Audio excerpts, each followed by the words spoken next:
Senior communist party నేత నల్లకన్ను మృతి చెందారు. ఆయన మృతి కమ్యూనిస్ట్ పార్టీకి తీరని లోటని సిపిఐ నేత నారాయణ అన్నారు. ఆనాడు భారత స్వాతంత్ర పోరాటంలో బ్రిటిష్కు వ్యతిరేకంగా పోరాడారని తెలిపారు. మార్క్స్ లెనిన్ స్ఫూర్తితో కమ్యూనిస్ట్ పార్టీలో చేరారని నారాయణ చెప్పారు.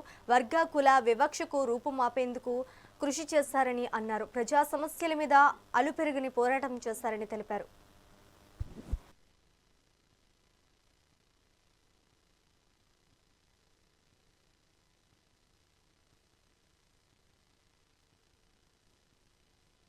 సిపిఐ అగ్రనాయకులు నల్లకన్ను ఇక లేరని చెప్పడానికి చింతిస్తా ఉన్నాం.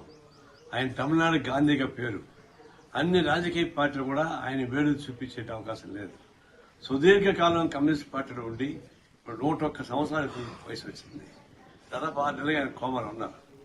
ఈరోజే అర్ధగంట క్రితమే ఆయన చనిపోయారు చెప్పేసి గవర్నమెంట్ మెడికల్ హాస్పిటల్లో మెడ్రాస్ చెప్పారు. వారి మృతదేహాన్ని డొనేట్ చేస్తారు. అయితే ఈరోజు సాయంత్రానికి మృతదేహం టీనగర్లో ఉన్న సిపిఐ కార్యాలయానికి తీసుకెళ్తారు. రేపు ఉదయానికి ఆ బాడీని డొనేట్ చేస్తారు.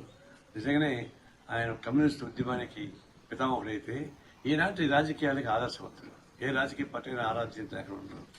అలాంటి మహత్తరమైనటువంటి కానుక నల్లకన్ను కమ్యూనిస్ట్ పార్టీ అలాంటి వృద్ధ యోధులను పోగొట్టుకొని చాలా బాధాకరం.